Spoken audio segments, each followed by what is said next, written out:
हमारे जो ad hoc daily wagers,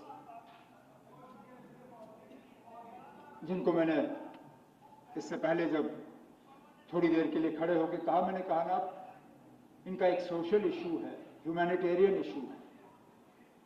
government के लिए तो ये पैसों का मामला है, लेकिन उनके लिए मामला अलग है। जो उनके साथ हुआ कल, मैं उस पर दोबारा नहीं जाऊंगा, लेकिन फिर मैं माफी चाहता हूं। मैं बार बार मनकोटिया साहब का ही जिक्र करता हूं, लेकिन उठे ही यही थे, नहीं तो किसी और का नाम लेता मैं।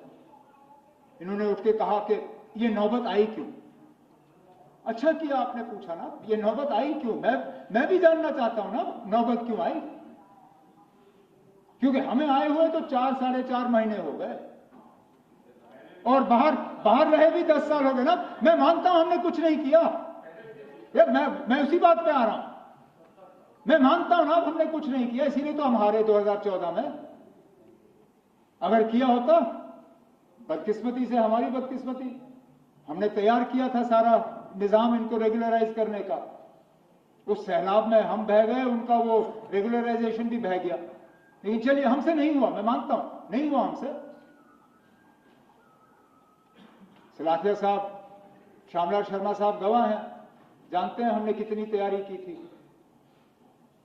नंबर भी हमने फाइनलाइज किया था, प्रोसेस भी फाइनलाइज किया था सारा, लेकिन चलिए ऊपर वाले ने रखा नहीं था कि हमारे हाथों हो, नहीं हुआ, हम हार गए। आप लोग आए, फिर क्या किया।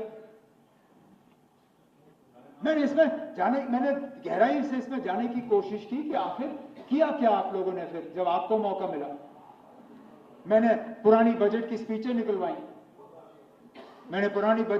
निकलवाई, जिसमें आप सब हुकूमत में शामिल थे, लगभग सारे जो साइड बैठे हैं, सारे, मतलब हर बजट स्पीच में आपने इन्हीं डेली वेजरों के साथ जो है वादे किए।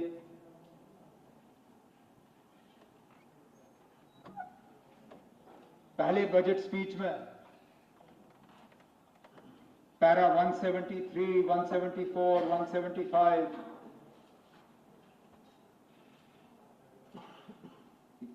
पहले तो आपने ये बताया कि आप कर क्यों नहीं सकते हो। If the entire lot of such workers is regularized, the financial implications shall work out to 1925 crores per annum approximately. तो पहले ही आपने कहा कि क्यों नहीं हो सकता है। फिर कमेटी बनी, ठीक है, चलिए ना, फिर कमेटी बनी, ठीक है, अच्छा किया, बनाया आपने कमेटी ने, सोचा ठीक है ना, कमेटी बनी तो अगले बजट में उसका कहीं ना कहीं एक फॉरवर्ड मूवमेंट हुआ होगा। तो मैंने उसके बाद ये 15-16 की बजट थी, 16-17 का मैंने निकाला। 16-17 के हवाले से आपने सिर्फ इतना ही कहा कि हाई लेवल पावर कमेटी जो है वो तश्कील की गई है और हम इनके लिए कुछ करना चाहते हैं। फिर कुछ नहीं। फिर 17-18 की तकरीर आई, उसमें तो आप और ज्यादा गए। आपने कहा कि मेरे पास मुझे 2 फैसले करने हैं, मैं या तो 7th पे कमीशन दे सकता हूं या इन डेली रेटेड वर्कर्स को रेगुलराइज कर सकता हूं। अब क्योंकि मेरे ऊपर मुलाजमों का दबाव ज्यादा है, मैं रेगुलराइजेशन नहीं कर सकता हूं, मैं 7th पे कमीशन दे देता हूं। और फिर कहा over the course of the next financial year I intend to start the process of regularization of casual workers. I intend to start. तीसरा बजट, 3। चौथे पे जब हम आते हैं तब जाके आपने थोड़ी पेशरफ्त की, क्योंकि आपको मालूम था कि अब चौथी बार आ रहे हो तो कुछ तो कहना पड़ेगा। चौथी बजट से 1 महीना पहले, क्योंकि ये सेशन अगर मुझे याद है हम जनवरी में यहां बैठे हैं ना, मैं वहां बैठा था, हमें जनवरी में यहां बिठाया गया। दिसंबर में एसआरओ निकलता है, एसआरओ 520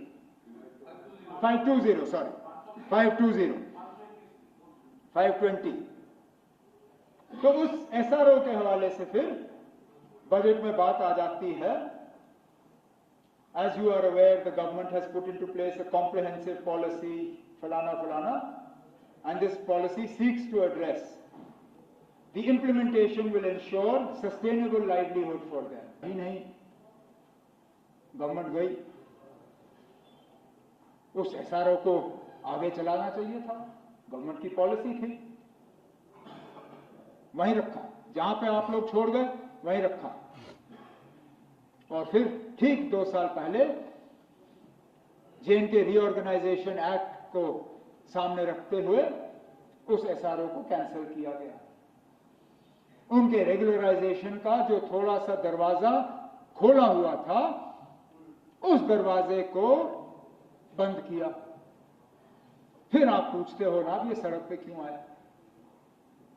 जब इनके रेगुलराइजेशन का दरवाजा ही बंद किया गया, और जब बंद किया गया आप लोगों ने कुछ कहा नहीं,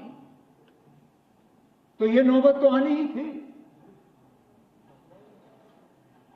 अब हमें इस सिलसिले को दोबारा, अभी हमारी मजबूरी बन गई। अब जब ना रेगुलराइजेशन के लिए SRO है, जब ना कोई फ्रेमवर्क है, अब इन सालों में इनके नंबर में क्या तब्दीली आई है, उस पर भी अब शायद अग्री करना आज के दिन में मुश्किल होगा, क्योंकि इस बजट को जब मैं देखता हूं नंबर 61,000, जब मैं गवर्नमेंट का नंबर देखता हूं तो उससे कई गुना ज्यादा। तो हमें ये सिलसिला हम 0 से शुरू कर रहे हैं। तो आज कम से कम उन डेली रेटेड वर्कर्स और हमारे जो हैं कैजुअल एडहॉक, उन्हें इस बात का एहसास देने के लिए कि हम उनको भूले नहीं हैं, हम अपनी कार्रवाई कर रहे हैं। मैं आज एक कमिटी इस हाउस के जरिए से अनाउंस करना चाहता हूं।